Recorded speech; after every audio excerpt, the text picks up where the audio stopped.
My dad tried to rewrite his will to cut me out. You ever have that gut feeling that you're the odd one out in your own family? Like everyone else fits into this neat little picture frame your parents painted, and you're the one crooked photo they keep trying to straighten, but it never quite works? Yeah, that's been my life for as long as I can remember. I'm the middle child. My older brother, Michael, is the golden boy. He followed every rule my dad ever laid out like it was gospel.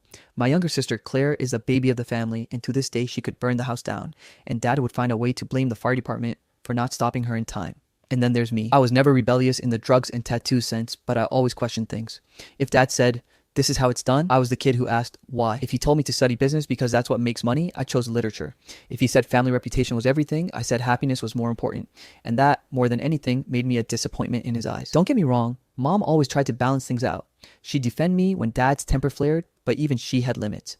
She'd say things like, "Your father just wants the best for you," while Dad would glare at me across the dinner table like I'd spat in his soup by daring to exist differently. I grew up used to being the different one, but it wasn't until recently that I realized just how deep that divide really went. It started with a Sunday dinner at my parents' house, one of those forced gatherings that Dad insisted on because families should eat together at least once a week.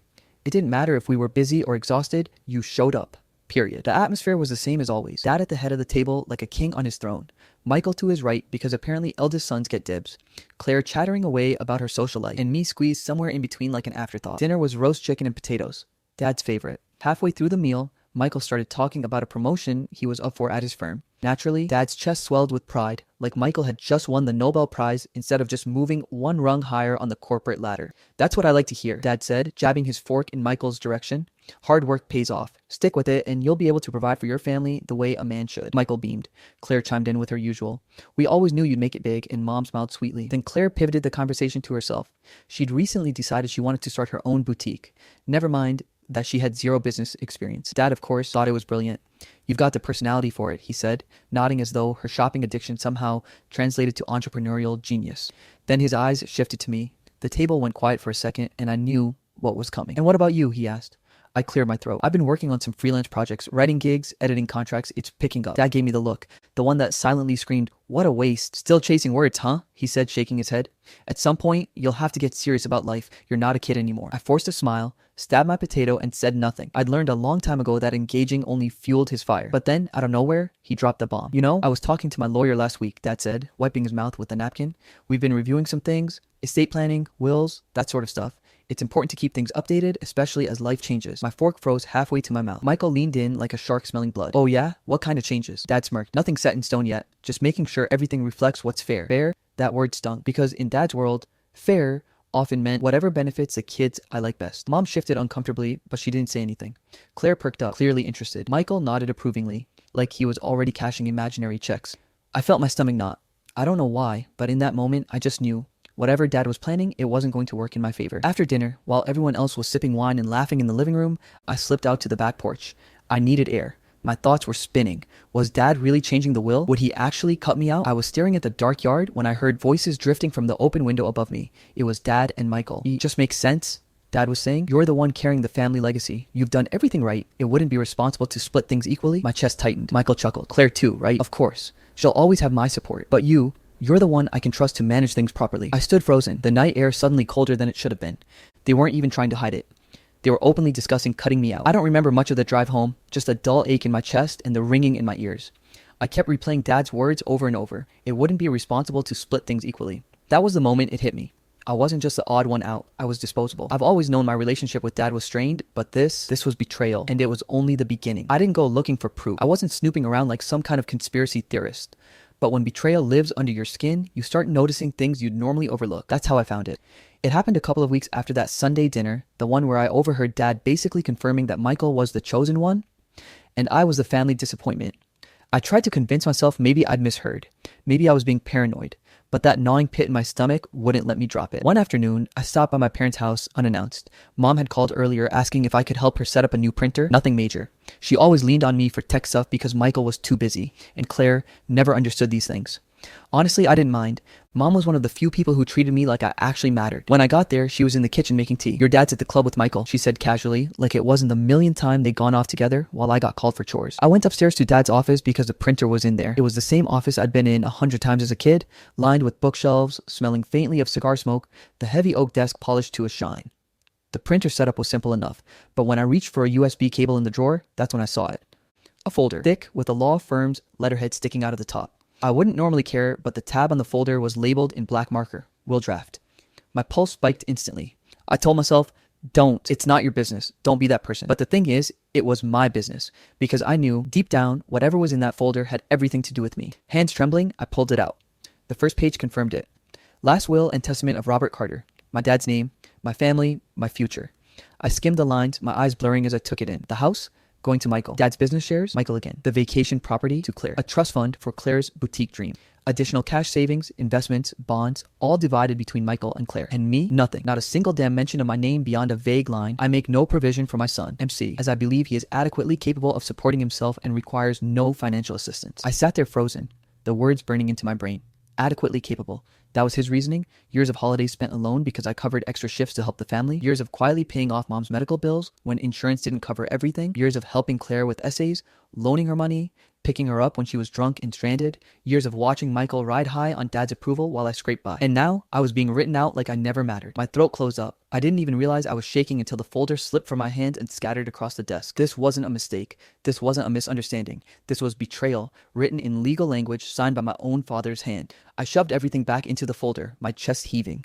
That's when I heard Mom calling from downstairs. Do you want some tea? I scrambled to compose myself. Yeah, be right there. I closed the drawer and forced my breathing to slow. But the second I saw her in the kitchen, smiling warmly, pouring me a cup like nothing had happened, my composure cracked. Mom, I said, my voice breaking, do you know about Dad's will? She froze, teacup midair. Her eyes darted to mine, then quickly away. That was answer enough. Sweetheart, you shouldn't, she started. He's cutting me out, isn't he? My words came out sharper than I intended. Her lips pressed into a thin line. She didn't deny it. She just said softly, your father thinks it's for the best. For the best. Those 3 words made my blood boil. I couldn't even finish the tea. I muttered some excuse, grabbed my jacket, and left before I said something I couldn't take back. That night, I sat on my apartment floor staring at the ceiling. The folder's words played on repeat in my head. No provision, adequately capable. I felt gutted. Betrayal doesn't feel like anger at first. It feels like grief, like mourning a version of your family that you thought existed, only to realize it was a lie. I didn't know who else to call, so I rang up my best friend, Daniel. We'd known each other since college, and if anyone could talk me off the ledge, it was him. Dude, what's up? You sound like crap, he said when he answered. I told him everything. About the overheard conversation, about finding the draft will, about Mom's silence. By the end, my voice was hoarse. There was a long pause on his end. Then he said, man, I'm so sorry. That's brutal. I let out a humorless laugh. Brutal's one word for it. Feels more like I've been stabbed in the back. You have, he said firmly. But listen, this isn't about your worth. This is about control. Your dad can't stand that you didn't play by his rules, so he's punishing you. That's on him, not you. His words hit me hard. I'd been drowning in the idea that maybe I deserved this. Maybe I'd failed to be the son Dad wanted. But Daniel's bluntness snapped me out of it. Still, I couldn't shake the ache. What do I even do, Dan? Just let it happen? Hell no. You confront him. You deserve answers. But be ready. He'll probably gaslight the hell out of you. He wasn't wrong. A few days later, I confronted Dad. It wasn't planned. I drove to my parents' house on impulse. The folder burned into my memory. He was in the den, reading the newspaper like some cliche patriarch. I stood in the doorway, fists clenched. Why? I demanded. He looked up, eyebrows raised. Why what? Don't play dumb. Why are you cutting me out of the will? His face didn't even flicker. I don't know what you're talking about. I saw it. I shot back. The draft, the lawyer's folder. I know everything. Slowly, he folded the newspaper, set it aside, and leaned back in his chair. You shouldn't go through things that aren't yours. That's all you have to say? You're disinheriting me? And you're mad I found out? He sighed like I was a child throwing a tantrum. You're overreacting. It's just a draft. Nothing's finalized. A draft that conveniently gives Michael and Claire everything and leaves me with nothing. How is that a draft and not a decision? His eyes hardened. Because you don't need my money. You've always wanted to be independent, haven't you? Fine. I'm giving you exactly what you asked for. Gaslighting, just like Daniel warned. I shook my head. That's not independence, Dad. That's erasure. You're punishing me because I didn't turn out like Michael. He stood then, towering over me, his voice dropping to that dangerous, calm tone he always used before things got ugly. Watch your tone. I owe you nothing. Everything I built, my business, my assets, it's mine. I'll do with it as I please. I stared at him, chest tight. You're right, it's yours. And this betrayal, that's yours too. For a moment, just a flicker, I saw something in his eyes. Guilt? Shame? I couldn't tell. But it vanished as quickly as it came. Get out, he said coldly. So I did. Driving home, tears blurred my vision. I don't cry often, but that night I did. Not because of the money. I didn't care about the money. I cried because my own father had made a conscious, deliberate choice to cut me out of the family. It wasn't about assets or inheritance. It was about love. Or in this case, the lack of it. And in that moment, I realized something chilling. This wasn't some misunderstanding or mistake. It was intentional. You know that saying, it's better not to know the truth because it'll hurt? Yeah, I used to believe that. I thought maybe ignorance could be a kind of shield. But once you've already been stabbed in the back, that shield doesn't mean much, does it? After the confrontation with Dad, I couldn't sleep. I'd wake up at 3 a.m. replaying his words in my head. You've always wanted to be independent. You don't need my money. It's mine to do with as I please. On the surface, it sounded like justification. But underneath, I knew it was a cover story. This wasn't about me being capable. This was about rewriting family history. About painting me as the screw-up who didn't deserve a damn thing. And if Dad was rewriting the will, I wanted to know exactly how far it went. So I made a decision. I dig deeper. The first step was the lawyer. My dad's been using the same guy for decades. Mr. Harrington, a stiff, silver-haired man who always looked like he'd stepped straight out of a courtroom drama. He'd known our family since I was a kid. I called his office, pretending I needed advice on a general estate planning question. To my surprise, he agreed to meet me for coffee. Maybe he was curious. Maybe he just pitied me. Either way, I was grateful. When I showed up at the cafe, Harrington was already there, sitting ramrod straight with a black briefcase at his side. His eyes softened a little when he saw me. "Thank you for meeting me," I said, sliding into the booth. He nodded politely. "Of course. What's on your mind?" I hesitated, then decided to just rip off the band-aid. "I found Dad's draft will, the one where he cuts me out completely. I need to understand why." For a second, Harrington's lips pressed into a thin line. He adjusted his glasses, buying himself time. "I really shouldn't." "Please," I interrupted, my voice cracking more than I wanted it to. "I don't need specifics. I need to know if this is real. If this is really happening." He studied me for a long moment. Then, almost reluctantly, he said, "Your father has made his wishes quite clear. He feels strongly that Michael and Claire should inherit the majority of his estate." I felt my stomach clench. "Why? Because they kiss his ass better than I do?" Harrington sighed. "He expressed concerns that you don't share his values, that you've chosen a path he doesn't approve of. He believes the assets would be better managed by your siblings." There it was. Not even legal jargon could hide the sting of it. I leaned back, bitter laughter bubbling out of me. So basically, he's rewriting me out of the family story because I didn't become his clone. Harrington didn't confirm it outright, but the silence was loud enough. But then he added something that made my blood run cold. "Your siblings were present during several of our discussions," he said carefully. "They were, persuasive." My head snapped up. "Wait, you're saying Michael and Claire pushed for this?" He shifted uncomfortably. "I can't disclose private conversations, but it was clear that your siblings support this course of action." Support, as in encouraged. I clenched my fist under the table. Memories started flashing. Every petty comment, every backhanded joke they'd thrown my way over the years. Suddenly, it all connected. Like the time in high school when I got accepted into a creative writing program. I'd been ecstatic, ready to show my family. Michael laughed in my face. "What are you gonna do? Write poems for a living? Good luck paying rent with that." Claire chimed in. "Yeah, you should just marry rich." Dad didn't defend me. He just shook his head. Or the countless times they'd called me the starving artist at family parties, even when I was paying off half of Claire's credit card debt in secret because she begged me not to tell Dad. Or how Michael used to ask me to edit his college essays. I'd spend hours polishing them while he bragged to everyone about his grades. Not once did he thank me in front of the family. And Claire, God, Claire, she'd constantly borrow money from me. Little loans at first, then bigger ones. Every time she promised she'd pay me back, she never did. But in Dad's eyes, she was a sweet, ambitious daughter chasing her dreams. Meanwhile, I was the irresponsible one. I should have seen it coming. I looked Harrington dead in the eye. "So, let me get this straight. My siblings trashed me my whole life, lean on me when it suits them, and now they're making sure I get cut out completely?" He hesitated, then said quietly, "Sometimes family members influence each other in ways that aren't fair." That was all the confirmation I needed. I left that cafe fuming, my mind a storm of anger and hurt. The betrayal wasn't just Dad, it was Michael and Claire too. They weren't passive beneficiaries, they were active conspirators. That night, I sat in my apartment with a notebook, scribbling down every memory I could think of. Every time I'd bailed Claire out, every essay I'd edited for Michael, every hospital bill I'd chipped in for when Dad was too proud to admit he couldn't cover it all. Years of sacrifice, invisible to everyone but me. And now, they were painting me as the black sheep who didn't deserve anything. I couldn't help but laugh bitterly at the irony. I'd given so much to this family, quietly, without recognition, and now they were erasing me like I'd never existed. The next Sunday dinner was unbearable. Dad was smug, Michael was glowing, Claire was chattering about boutique color schemes. Nobody mentioned the will outright, but the tension sat heavy in the air. At one point, Michael raised his glass and said, "To family, sticking together through thick and thin." I almost choked on my drink. Sticking together? The only thing they'd stuck together on was stabbing me in the back. Claire gave me a sly smile. "So, how's the writing going?" she asked in that sing-song voice, like she was baiting me. "Good," I said flatly, still supporting myself, believe it or not. Dad shot me a warning look, but I didn't care. I wasn't playing their game anymore. When I left that night, I made myself a promise. I wasn't going to let them erase me. I wasn't going to let years of love, effort, and sacrifice be rewritten into some narrative where I was the undeserving failure. If they wanted a fight, I'd give them one. And for the first time in a long time, I felt something burning inside me. Not despair, determination. You know when life throws you such a heavy punch that for a moment you just think, why even bother anymore? That's where I was at the start of this part of the story. After everything I had uncovered, after seeing with my own eyes that my siblings had been whispering poison into my dad's ear and twisting the narrative to paint me as the black sheep, I was exhausted. My soul felt like it was carrying a weight I couldn't put down. I wanted to walk away. Honestly, I almost did, but then something shifted. The first thing I realized was that I couldn't just go on gut feelings. My dad was stubborn and my siblings were manipulative but clever. If I wanted to protect myself, I needed receipts, hard evidence, something undeniable. So I started keeping a meticulous log. Every conversation I had with dad, I wrote down. Date, time, word for word snippets of what was said. Every shady comment from my siblings got documented. I started saving texts, emails, even random sticky notes they left lying around. I even bought a small digital recorder.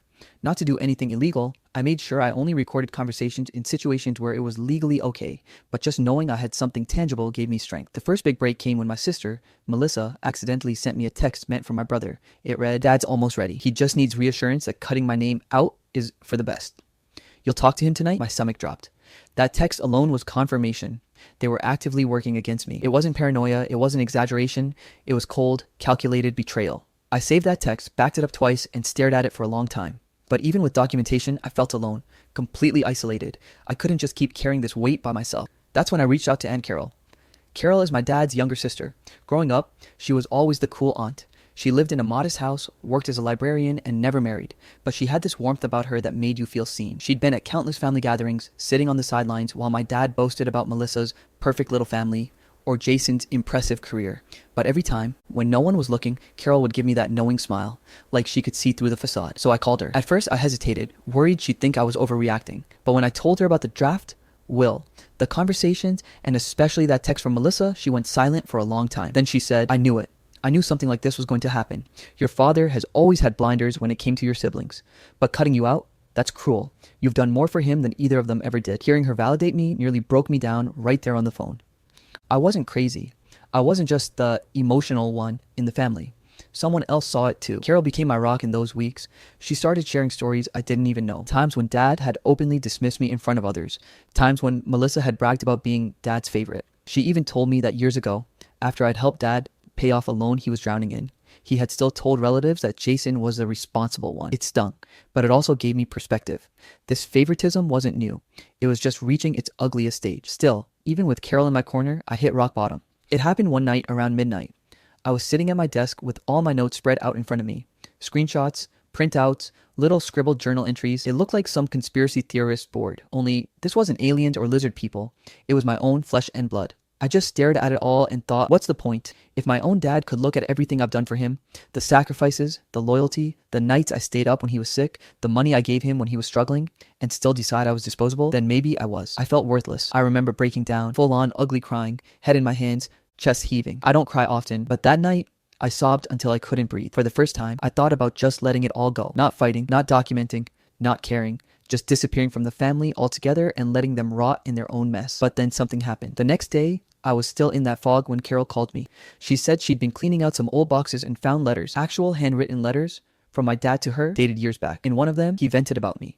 He called me too independent and said he was embarrassed that I wasn't more like Melissa or Jason. But then there was a second letter, written a couple of years later when I had helped him through a health scare. And in that one, he admitted, "I don't know why I'm so hard on my name. They've done more for me than the other two combined. Maybe it's because I can't stand seeing myself in them. Stubborn, unwilling to bow, unwilling to follow my way of doing things." That line hit me like a train. It wasn't about me being a failure. It wasn't about me being unworthy. It was about him. His pride, his stubbornness, his shame. He saw me as a mirror of himself, the parts he hated about himself. And instead of dealing with that, he punished me for it. Suddenly, everything clicked. The way he dismissed my accomplishments, the way he bent over backwards to praise my siblings for even the smallest things, the way he held me to impossible standards. It wasn't because I wasn't good enough. It was because deep down, I was too much like him. And that scared him. That piece of evidence, the letter, was everything. It was raw, honest, and undeniable. It revealed his true motive, one he'd never admit out loud. When I read that letter, something in me reignited. All those nights I doubted myself, all those times I thought I was worthless. It wasn't true. I wasn't the problem. His pride was, his inability to face his own flaws. And my siblings, they were just opportunists who knew exactly how to exploit that weakness. That's when I decided, no, I wouldn't roll over. I wouldn't disappear. I wouldn't let them rewrite history and erase me from the family. I was going to fight back. Not out of greed, not out of desperation, but out of principle. Because damn it, I deserved to be recognized for everything I had done. I deserved to matter. And if they wanted a war over this will, then fine. I was ready to fight. By the end of that week, I had built a binder full of evidence, lined up Carol as my witness, and regained the determination I thought I had lost forever. That was the turning point. The moment I stopped being the family's scapegoat and started becoming a reckoning. And deep down, I knew this was only the beginning. You ever feel like your whole life is building up to one single, awful, terrifying moment? That's exactly how I felt walking into my dad's house that night. My hands were clammy, my chest was tight, and even though I'd rehearsed a dozen speeches in my head, I knew the second I saw their faces, it would all fly out the window. Because this wasn't just any family dinner. This was the meeting. The one where years of resentment, favoritism, and betrayal were about to come to a head. And I wasn't walking in empty-handed this time. It started with a phone call from Melissa. Her voice was sugary sweet in that fake way she uses when she's trying to sound like she cares. Dad wants us all to have a family dinner this week. You'll be there, right? We really need to talk about some things. Translation: we've almost convinced Dad to cut you out for good, and we want to watch you squirm. But instead of refusing, I said, yeah, I'll be there. What they didn't know was that in my bag, I was carrying a thick binder full of evidence. Texts, emails, notes, and most importantly, the letters Aunt Carol had given me. I wasn't showing up to get steamrolled again. This time, I was bringing the fire. When I arrived, the tension was already thick. Dad was at the head of the table. As always, Melissa and Jason flanking him like little soldiers. Their smirks told me everything I needed to know. Dinner was awkwardly quiet at first. Forks clinked against plates, and the only conversation was Melissa bragging about her kids' grades and Jason talking about some deal he closed at work. I wasn't even acknowledged. Finally, Dad cleared his throat. We need to discuss the future. Specifically, the estate and how things are going to be handled. My stomach twisted, but I forced myself to keep calm. Jason leaned back in his chair, smug as hell. I think we all know what makes sense here. Melissa and I have been the ones supporting Dad these past few years. It's only natural the will reflect that. I nearly choked on my water. Supporting him? Jason hadn't lifted a finger when Dad was sick. Melissa barely showed up unless it was a holiday photo op. I was the one driving Dad to appointments, making sure his bills got paid, sitting by his hospital bed, but I bit my tongue. I wanted them to dig their own graves.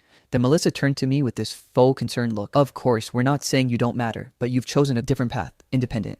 You don't need what Dad has to give. We just think it's better for the family legacy if things go to the people who'll honor it. That was it. The spark that lit the fuse. I set my fork down slowly, opened my bag, and placed the binder on the table. Funny you say that, I said, my voice steady even though my heart was pounding, because I've got a different version of this story. Their smiles faltered. I started pulling out pages. The text Melissa had accidentally sent me.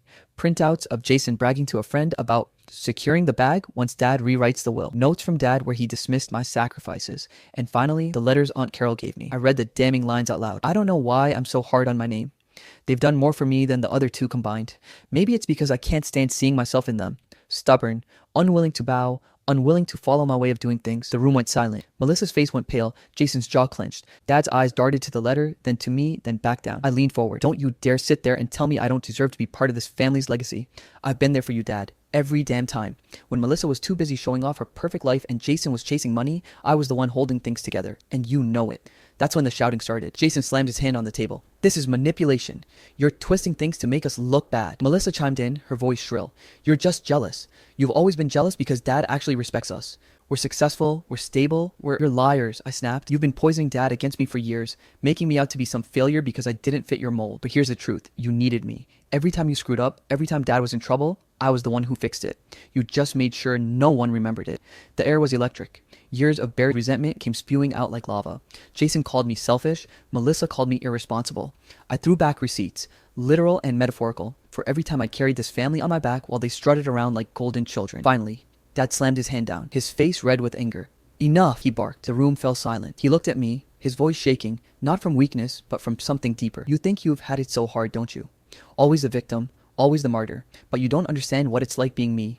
Holding this family together, making sure we look strong. You remind me of me, and I can't stand it. You push back. You refuse to do things my way. You embarrass me. His words cut deep, but I didn't flinch. Embarrass you? You mean living my life my way instead of Melissa's fake Stepford act? Or Jason's greed-driven nonsense? If that embarrasses you, maybe the problem isn't me. Maybe the problem is you. That landed like a grenade. Dad's face crumpled. He looked old. Older than I'd ever seen him. For a moment, I thought he might actually break down. But then Melissa jumped in, trying to save face. Dad, don't let them guilt you. You know what's right. And that's when I pulled out the final piece. The text Melissa had sent Jason. I slid it across the table. He just needs reassurance that cutting my name out is for the best. You'll talk to him tonight? Dad read it. His hands shook. Then he looked at Melissa like he was seeing her for the first time. You manipulated me, he whispered. The explosion that followed wasn't just an argument. It was the sound of my family fracturing for good. Jason cursed me out, calling me a snake. Melissa tried to backpedal, saying it was taken out of context. But the damage was done. Dad sat there, silent, staring at the letter and the text like his whole world had shifted under him. For the first time, he wasn't angry at me. He was angry at them. And for the first time in my life, I saw him ashamed. I didn't gloat. I didn't feel victorious. All I felt was hollow. Because as much as I had wanted the truth to come out, watching your family implode in real time is brutal. I gathered my things, stood up, and looked at them all one last time. You wanted me erased, but you can't erase the truth, and you sure as hell can't erase me. Then I walked out. Later that night, Carol called me. She'd already heard. Apparently, Melissa had gone crying to a cousin. Carol just sighed and said, well, the mask finally slipped, didn't it? She was right. That night was the end of any illusion that my family was intact. Dad had been forced to see the truth. Melissa and Jason had revealed their true colors. And I had finally stopped letting them define my worth. The fracture was permanent, and honestly, it needed to be. Because sometimes, the only way forward is through the fire. Walking out of my dad's house that night felt like ripping a band-aid off a wound that had been festering for decades. The air outside was cool, crisp, and biting, but for the first time in a long time, I felt like I could actually breathe. My hands were still shaking, my chest was still heavy, but something inside me had shifted. The truth was out. The mask had slipped, and there was no going back. For the next week, my phone blew up with messages. Melissa tried the guilt angle first. You didn't have to humiliate Dad like that. We could have handled this privately. Then she tried rage. You're a snake. You just wanted to make us look bad. Jason didn't bother with subtlety. His text was just, congrats, you ruined the family. Hope you're happy. Dad, on the other hand, went completely silent. No calls, no texts, no word, just nothing. I thought maybe that was it. Maybe I'd burned every bridge and I'd never hear from him again. But then a week later, I got a call. Not from him, from his lawyer. The lawyer sounded awkward, like he wasn't sure how much to say. Your father has asked me to review the estate plans with all parties present. He feels some things may have been mishandled. I almost laughed. Mishandled? That was one way to describe being secretly cut out of your own father's will. But I agreed. The meeting was set for the following Friday. When I walked into the lawyer's office, the vibe was completely different from the family dinner. Melissa and Jason looked nervous this time. Their confidence was gone, their smugness replaced with tight, uneasy smiles. Dad sat at the end of the conference table, his face heavy and tired. He looked older than I remembered, like the weight of his choices had finally caught up to him. The lawyer cleared his throat and opened a folder. As it stands, the most recent draft of the will significantly alters the distribution of assets. However, given the circumstances, specifically the evidence presented by my name, your father has reconsidered. Melissa's head snapped toward Dad. What do you mean reconsidered? Dad finally spoke, his voice low and gravelly. I let myself be manipulated. I let pride blind me, and I nearly made the biggest mistake of my life. Melissa sputtered, Dad, but he held up a hand. No, I need to say this. My name, you've been there for me more times than I can count. I didn't always appreciate it. Hell, I punished you for being too much like me, and that wasn't fair. My throat tightened. This was the closest thing to an apology I had ever heard from him. The lawyer continued, your father has chosen to restore the will to its original fair division, equal shares among all children. Melissa and Jason exploded. This is insane, Jason barked. After everything we've done. Everything you've done? I shot back. You mean manipulating him? Lying? Trying to erase me? The lawyer slammed the folder shut. Enough. The decision is made. And just like that, the war was over. Did it feel like victory? Honestly, not really. Watching Melissa and Jason storm out of that office, spewing curses and promises to never forgive me, didn't feel good. Watching my dad sit there, hollow and ashamed, didn't feel good either. What I felt was exhausted, but also free. Because for the first time, I wasn't begging for their approval. I wasn't trying to prove my worth. I had stood my ground, defended myself, and forced them to face the truth. That night, I went home and sat in silence for a long time. I thought about all the years I'd spent chasing scraps of validation.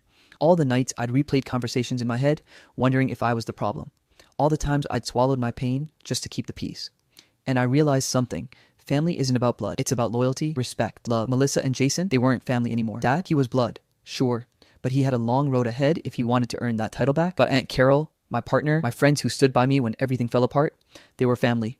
The kind that mattered. A few days later, Dad called me. His voice was quiet, almost broken. I don't expect you to forgive me.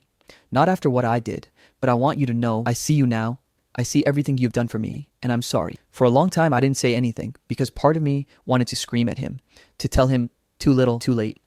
But another part of me, the part that still remembered, sitting by his hospital bed, still remembered the man who taught me to ride a bike, just sighed. I appreciate that, I said finally, but it's going to take time. He didn't argue, just said, I understand, and hung up, and that was enough for me. In the months that followed, I focused on myself. Therapy, work, rebuilding my sense of worth outside of my family's approval. Melissa and Jason cut me off completely, which honestly was a blessing. No more backhanded comments, no more manipulation, just silence. Dad tried, in small ways, to reach out. A text here, a call there. I kept my boundaries firm, but I let him try. Whether he'd ever really change, I didn't know, but at least he finally saw me. And me? I stopped waiting for him to define me. I built my own future, my own family, the kind that doesn't play power games or hold love hostage, the kind that shows up because they want to, not because they have something to gain. Looking back, I won't lie, it still hurts. Knowing that my own father Once thought I wasn't worth including in his legacy stings in a way I can't fully put into words. Betrayal by blood cuts deeper than almost anything else. But it also taught me something priceless: resilience. I learned that I'm stronger than I ever realized, that I don't need anyone's approval to know my worth, and that sometimes the family you build is far more important than the one you're born into. So yeah, my dad tried to rewrite his will to cut me out. He tried to erase me, but I'm still here, and I refuse to be erased. Alright, that's it for today. I hope you enjoyed the story. We have so many more amazing stories coming your way, so make sure you hit that subscribe button. Our goal is to reach 100K subscribers by the end of this year, and we'd love for you to be part of this journey. Thanks for watching, and I'll see you in the next story.